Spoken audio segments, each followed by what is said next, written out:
Assalamualaikum warahmatullahi wabarakatuh. Perkenalkan, nama saya Sudarso dari UT UPJJ Palembang, jurusan PGSD. Baiklah, pada video kali ini saya ingin melakukan praktek mengajar di SDN Negeri 4 Semangus untuk melaksanakan tugas 3 dari Tuton, yaitu pembelajaran tematik terintegrasi. Ada pembelajaran yang ingin saya ajarkan, yaitu pelajaran IPA dengan materi sistem pencernaan pada manusia. Terima kasih.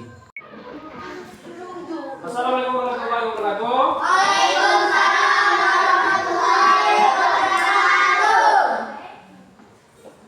Gimana kabarnya anak-anak? Baik. Baik. Ya anak-anak, sebelum pelajaran dimulai seperti biasa kita berdoa terlebih dahulu berdasarkan kepercayaan dan agamanya masing-masing. Untuk berdoanya dipimpin oleh ketua kelas. Silakan. Berdoa mulai. Berdoa selesai. Baiklah anak-anak, sebelum pembelajaran dimulai seperti biasa Pak cek kehadirannya terlebih dahulu. Untuk yang hadir, angkat tangan, kemudian sebut kata H. Dan anak-anak, ketika kalian tidak hadir, itu biasakan menulis surat atau izin. Bisa dipahami anak-anak? Nah, sekarang Pak pengen mengecek kehadiran kalian. Untuk yang hadir, katakan A. Dan keluarkan suara yang lantang. Kamu hadir Pak I? Aikal Saputra. Baiklah anak-anak, pada pertemuan kali ini kita belajar tentang sistem pencernaan manusia. Yang mana di dalam sistem pencernaan manusia, nanti Pak tulis di depan bagan, terus proses sistem pencernaan manusia. Nanti setelah Pak jelaskan, terus diskusi, kemudian kerja kelompok. Baiklah anak-anak, silakan menyaksikan video yang telah Pak sediakan di laptop. Selamat menyaksikan. Hai teman-teman, aku sedang memakan buah stroberi yang sedang ini. Teman-teman, menurut kalian, apa yang akan terjadi pada stroberi ini ketika aku makan? Apakah menghilang atau hancur? Bagaimana kalau kita cari tahu? Ayo! Semua makanan yang kita makan akan pergi menuju sistem pencernaan. Sistem pencernaan ini terdiri dari beberapa organ pencernaan, yaitu mulut, kerongkongan, lambung, usus halus, usus besar, dan anus. Saat stroberi masuk ke dalam mulut, mereka akan dikunyah oleh gigi dan bercampur dengan air liur agar mudah untuk ditelan. Selanjutnya, makanan. Silakan. Baiklah anak, sekarang kalian Pak kasih tugas setelah menulis bagan tadi, kalian tulis fungsinya. Nanti Pak tanya berkelompok fungsi sistem pencernaannya masing-masing. Contoh dulu apa? Tenggorokan, lambung, usus kecil, usus besar, anus. Sekarang Pak minta kelompok 2 untuk menjelaskan apa fungsi dari usus kecil untuk menyerap nutrisi. Sekarang kelompok 2 kan kelompok 2 tadi sudah. Kelompok 1, apa fungsi dari mulut dalam sistem pencernaan manusia? Untuk mengunyah makanan. Yang kelompok 3, ayo Pak minta fungsi dari anus. Ayo, apa fungsi dari anus? Kelompok 3, untuk membuang sisa makanan atau kotoran.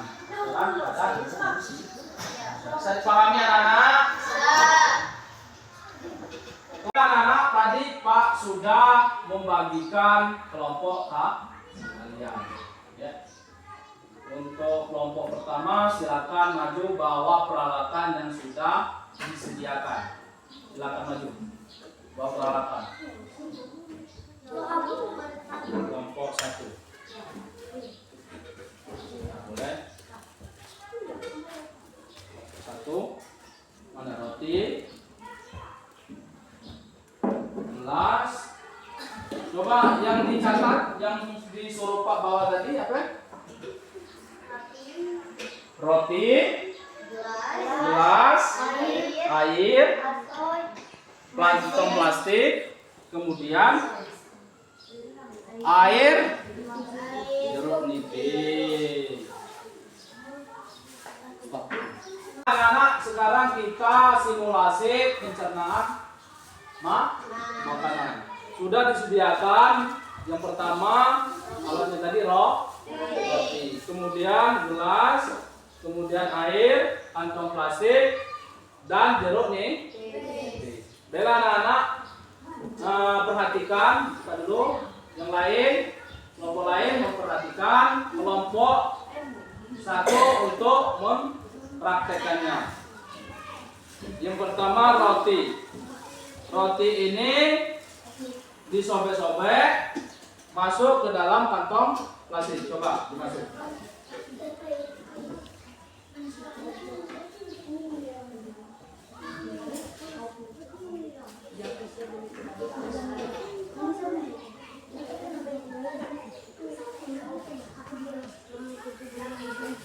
Nah, buka aja yang buka. Bang bagian buka. Jelaskan tentang sistem pencernaan manusia. Sistem pencernaan manusia beserta organ-organnya. Yang pertama yaitu makanan itu melalui mulut. Ya. Apa yang kita makan itu prosesnya pertama melalui mulut. Nah di mulut ini juga ada yang namanya air liur untuk membantu proses apa pencernaan manusia. Mulut atau vakum oris, tempatnya masuknya makanan. Pencernaan makanan ini gigitan, kunyah dan kimiawi, enzim emilis dari air liur. Lidah membantu mencampur makanan dan menelan. Setelah melalui mulut, kemudian melewati tenggorokan. Tenggorokan ini anak-anak saluran menghubungkan mulut dengan lambung. Gerakan atau disebut juga paralistik, mendorong makanan ke bawah. Kemudian yang ketiga lambung. Apa fungsi lambung? Apa fungsi lambung? Ada yang tahu? Lambung itu menyimpan makanan sementara. Makanan yang kita makan tadi disimpan di lambung. Untuk mencerna protein, jadi makanan yang ada tadi zat-zat proteinnya tadi disimpan di lambung dengan enzim pepsis dan asam lambung atau disebut juga KCI. Ya, mengubah makanan menjadi bubur. Setelah melalui proses di lambung, kemudian makanan tadi disalurkan lagi ke usus halus. Usus halus ini terdiri dari 3 bagian. Yang pertama duodenum, pencernaan utama dengan bantuan empedu dan pankreas. Ya, nanti Pak kasih tugas ke kalian untuk membuat sistem pencernaan manusia sekaligus gambar organ manusia ya, serta fungsinya. Kemudian kedua yaitu jejenum. Jejenum ini fungsinya sebagai penyerapan nutrisi utama. Jadi makanan yang kita makan tadi yang mengandung nutrisi itu diserap nutrisinya melalui genom atau prosesnya itu disebut dengan genom. Kemudian yang ketiga ileum. Ileum ada atau juga disebut penyerapan sisa nutrisi atau vitamin B12 ya. Untuk panjang total kurang lebih 7 meter. Kemudian yang kelima, anak-anak setelah melalui usus halus, kemudian melalui juga usus besar. Nah, fungsi usus besar ini anak-anak untuk menyerapin air dan elektrik membentuk fases. Ya, terdiri dari sekum, kolon ascendent, transversum, sigmoid dan rectum. Ya. Kemudian setelah melalui usus besar, barulah proses pembuangan kotoran. Jadi kotoran, nutrisi tadi yang sudah diserap dikirim melalui tadi apa tadi? Anak-anak jejunum tadi. Setelah hasil kotoran tadi dibuang melalui sisa makanan yang kamu makan tadi ada yang menjadi kotoran tadi dibuang melalui itu proses itu dinamakan dengan buang air besar. Jadi makanan yang sudah tidak ada lagi nutrisinya atau kotorannya tadi dibuang melalui anus manusia tadi. Paham? Paham anak-anak?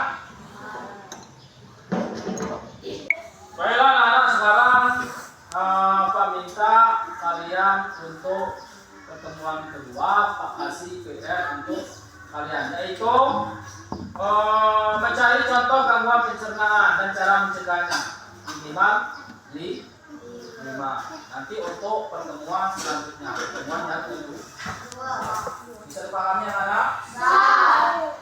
Jelaskan salah satu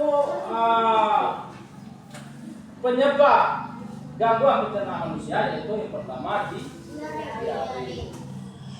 Diare ini anak-anak penyebab yang paling umum yaitu infeksi pada saluran pencernaan pada manusia.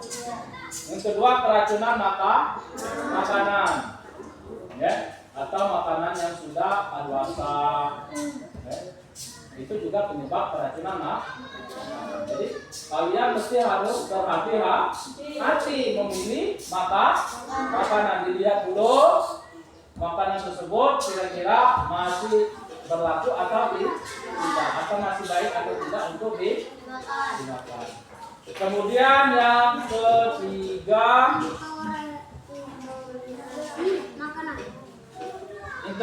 intoleransi makanan. Yang keempat, efek samping obat. Jadi kebanyakan mengonsumsi obat juga berpengaruh terhadap penyakit diare. Kemudian radang usus, sindrom iritasi usus besar, dan stres berat. Stres juga bisa menyebabkan diare. Ya, tapi jarang. Yang kedua, sembelit. Ada yang tahu sembelit anak-anak? Sembelit itu yaitu kurang serat dalam makanan, kurang minum air. Ya, kurang serat itu makanan yang serat-serat. Ya. Kemudian kurang minum air putih juga penyebabnya sembelit. Kurang gerak atau olahraga juga penyebab dari sembelit. Efek samping obat bisa juga penyebab sembelit. Sindrom iritasi usus besar juga penyebab sembelit. Gangguan saraf, terus penyakit serius seperti kanker kolorektal, kanker ya, juga penyebab sembelit. Yang ketiga atau nyeri lambung. Nah ini banyak terjadi pada kalian baik pun yang muda maupun yang tua. Ini penyebabnya anak-anak ini. Yang pertama itu infeksi. Penyebab utamanya hepatitis dan luka lambung. Jadi lama kembalian itu luka, ada luka. Mungkin dari kamu nahan lapar ya, keseringan, nah terjadilah luka di lambung. Kemudian yang kedua penggunaan obat, ya, jangka panjang. Misalkan kamu ada penyakit, ya, kemudian penyakit tersebut kalian diharuskan mengonsumsi obat terus menerus, bisa jadi juga penyakit mah. Penggunaan obat jangka panjang. Kemudian stres berat dan kecemasan, terlalu cemas dan stres juga penyebabnya bisa menyebabkan penyakit. Terus makan makanan pedas, nah itu juga nggak baik buat tubuh kita. Ya, makan pedas, asam, berlemak, kopi, alkohol dan coklat terlalu banyak juga tidak baik. Konsumsinya hanya sedikit saja kalau bisa ya.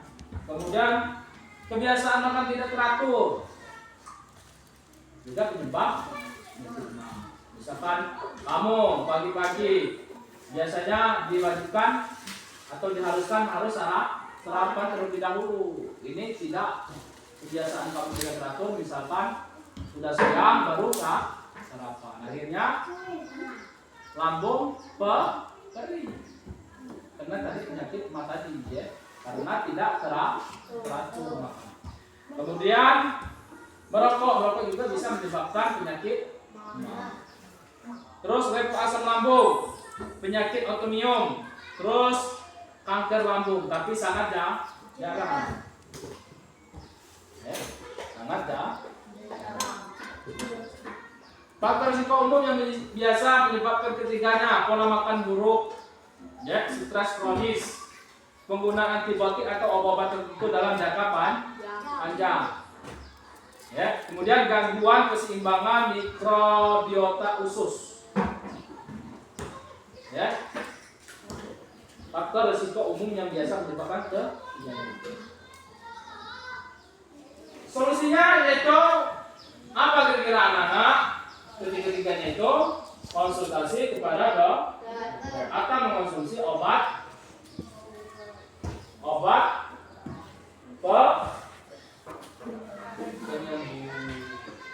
penyakit tersebut.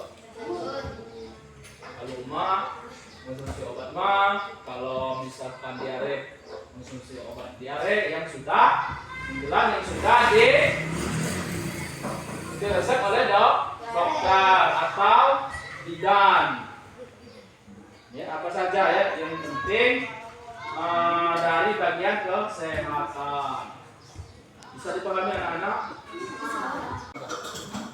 Baik anak-anak, untuk pertemuan kedua kali ini Pak minta kalian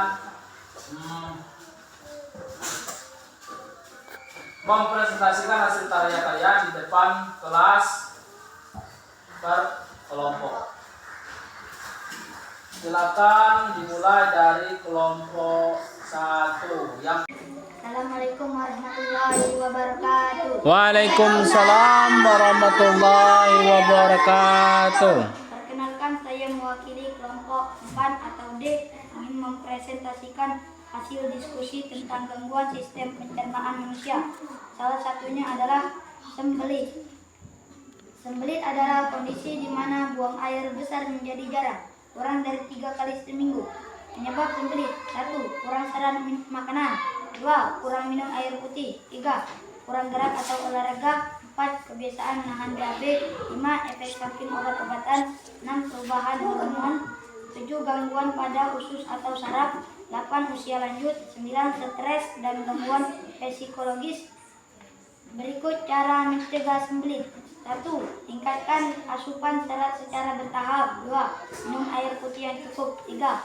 Olahraga rutin. 4. Biasakan BAB teratur. 5. Posisi BAB yang benar. 6. Batasi makanan pemicu sembelit. 7. Konsumsi probiotik. 8. Hindari penggunaan laksatif jangka panjang. Demikian. Mari Pak. Assalamualaikum warahmatullahi wabarakatuh. Waalaikumsalam warahmatullahi wabarakatuh. Perkenalkan, saya mewakili kelompok menpresentasikan hasil diskusi tentang gangguan sistem pencernaan manusia. Salah satunya diare. Diare adalah kondisi buang air besar, encer atau berair sebanyak 3 kali atau lebih dalam sehari. Penyebab utamanya sangat beragam, tapi yang paling sering adalah infeksi virus, bakteri, parasit, keracunan makanan, intoleransi makanan, efek samping obat, penyakit kronis pada seluruh cairan. 1. Penyebab utama diare. A. Infeksi mikroorganisme, virus, bakteri, parasit. B.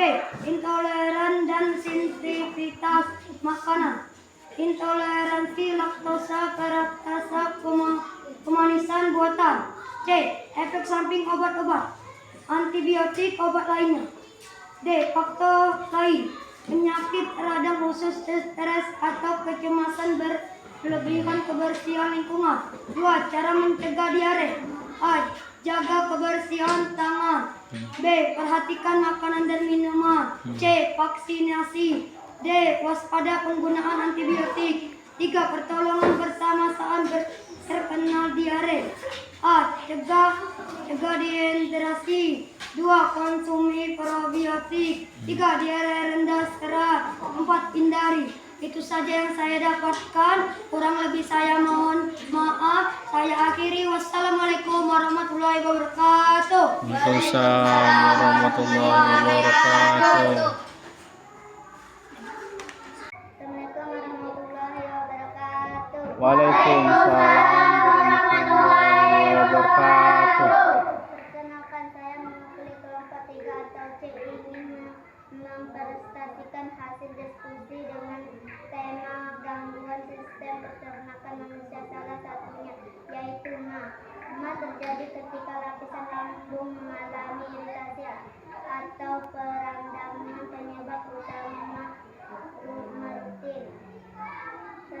Pola makan yang tidak teratur, menginstalasikan makanan, minum pemicu, makanan pedas, asam, dan berlemak, sering minum kopi, teh, pekan, soda, sering makan coklat, dan makan pengawet. 3.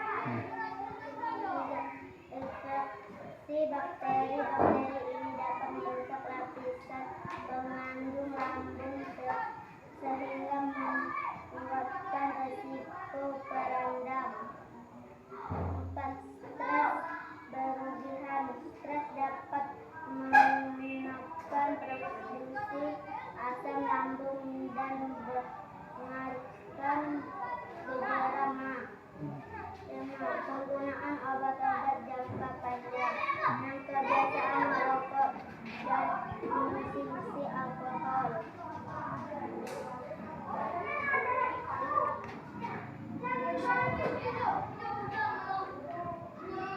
Cara mencegah ma. Atur pola makan. Pilih makanan yang aman. Kelola stres. Hindari rokok dan alkohol. Berhati-hati saat minum obat. Juga berat badan ideal. Itu saja yang saya dapat sampaikan. Kurang lebih saya mohon maaf. Saya akhiri. Assalamualaikum warahmatullahi wabarakatuh. Waalaikumsalam warahmatullahi wabarakatuh. Baiklah anak-anak, sekarang Pak ingin refleksi atau sebagai penutup atau terakhir untuk pertemuan kedua ini, Pak ingin bertanya apa yang akan kalian lakukan mulai hari ini untuk menjaga kesehatan pada sistem pencernaan manusia. Dimulai dari kelompok 1. Apa saja yang akan kalian lakukan mulai hari ini untuk menjaga kesehatan sistem pencernaan manusia? Menjaga pola ini menjaga pola makan yang sehat. Kelompok 2, apa yang kedua? Minum air putih secukup. Nah, kelompok 3 apa? 1 saja ya, minimal contohnya 1. Ayo.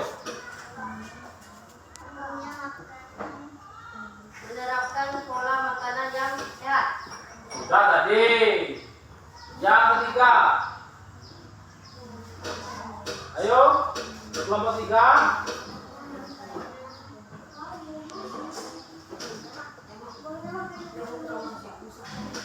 Mengunyah makanan dengan baik. Sebanyak berapa kali mengunyah makanan itu yang baik?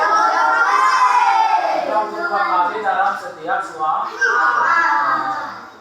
Tambah lagi olahraga yang teratur. Olahraga juga. Olahraga.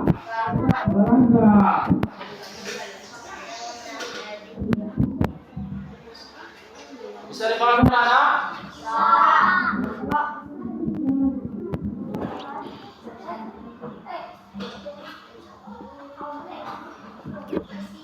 Anak, itu saja yang dapat Pak sampaikan tentang pembelajaran hari ini tentang sistem pencernaan pada manusia. Semoga apa yang Pak sampaikan dapat kalian pahami, dapat kalian terapkan, ya, untuk kalian untuk kalian kembangkan atau pelajari sendiri, untuk kalian pahami sendiri nanti di pembelajaran selanjutnya. Belajar di rumah juga, ya.